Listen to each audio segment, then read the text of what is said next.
Now, in the military, the Marine Corps, all of it, you were also held to a much higher standard than everywhere else.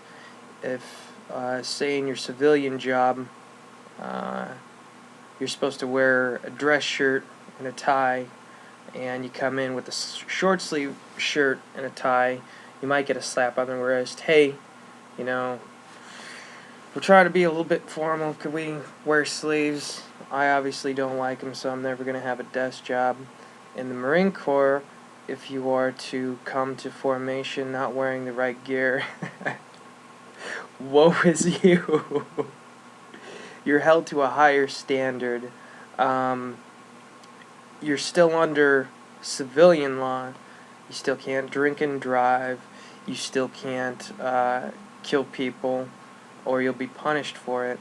In the military, if you're late to your job, you could potentially go to the brig, military prison, whereas in the civilian side, they might put it on your file or start an absentee discipline against you. They probably won't just fire you right away. So you're also held to a higher standard, and you lose your liberties. You're not at liberty to go out in town and wear a tank top. You can't just wear a tank top. Your shirts have to wear sleeves. Your shirts are tucked in. If you have pants that have a belt loops, you must wear a belt. You lose your liberties. You're again losing your individuality.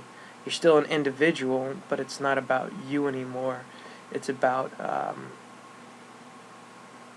the mission, and the mission's being given from up the chain of command, way above you. So let's look at the verses again.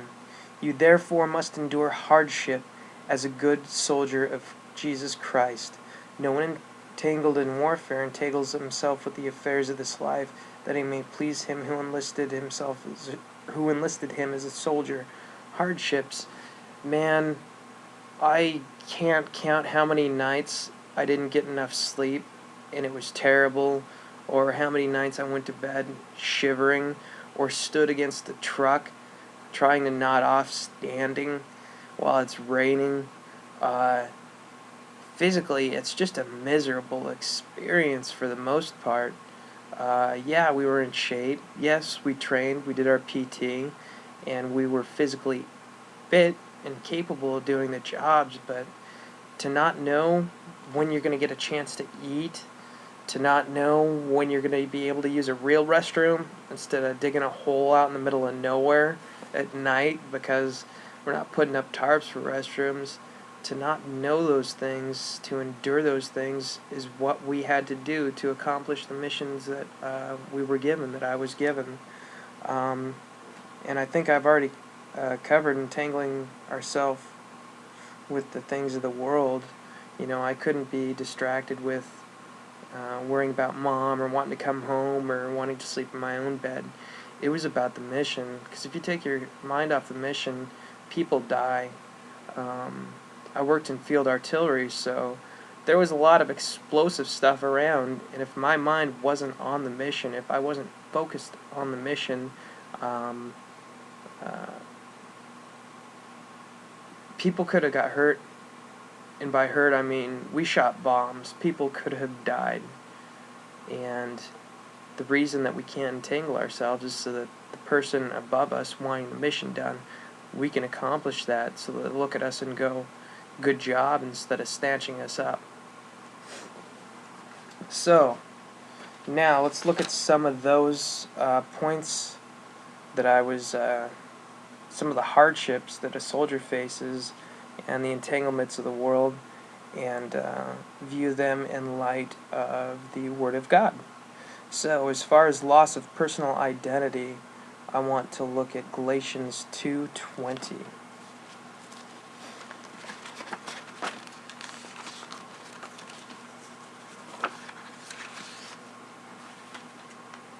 Galatians 2:20.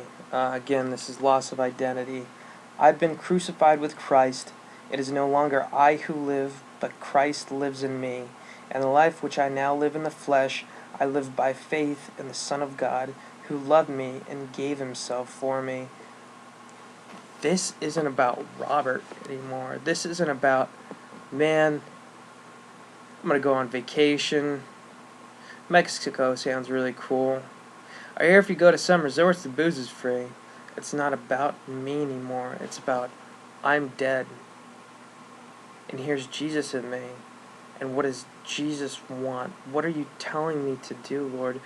What is it that I am here for? Every day when I wake up and, work's going crummy, or I see someone and, they're saying stuff that really makes me mad, am I, Robert, going to, argue with them? Am I going to curse them out? Or am I going to step back, leave it be? Or am I going to talk to him afterward and say, hey man, just tell me what you want done and I'll do it. You don't have to yell at me, please. It kind of hurts my feelings. That sort of thing. It's not us who live. We are dead to ourselves. That's how it's supposed to be. Not us, not our wants. We're dead and it's Christ in us. And that's how we should be living our lives. Not for ourselves, but for Christ.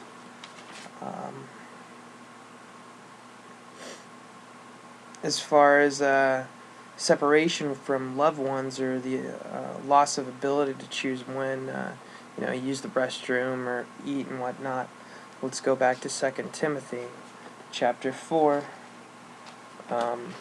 verses 6 through 7.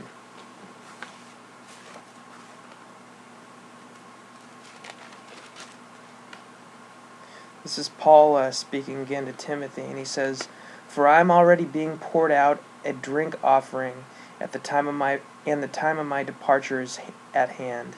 I have fought the good fight, I have finished the race, I have kept the faith." And what Paul's talking about is all the hard things that he went through. A lot of the New Testament, Paul was writing letters to churches which he helped establish, or which were established, and he wished to go see. He missed these people. He loved these people. He wanted to go out and be with them and fellowship with them and see how they're doing. Or he wanted to correct them and rebuke them because they were messing up. Paul was beaten. Paul was set in prison.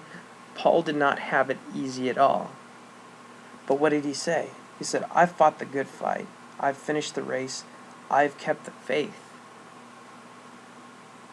In boot camp, I knew I'd get out at some point in time. And I'd get to see my mom. And I'd get to see my dad. And I'd get to go back to my room. And I knew that thing wasn't all forever. I knew the struggles I was going through in boot camp. That isolation, the mind games, all of it. I knew it wasn't forever. And that really helped me to get through it. A lot of guys contemplate suicide. We had one fellow half-heartedly attempt it. He was probably just trying to get out. But I'd heard stories of guys in my unit who, in boot camp, people had killed themselves. They couldn't take it. They didn't have their eyes set on something above just the here and now. Because we're not just here forever on earth, suffering, being hurt, having to work, having to pay taxes, having our cars break down, having our houses robbed, having some jerk cut us off and just ruining our lovely day. It's not all just about the here and now. It's about the prize. It's about what we get afterward.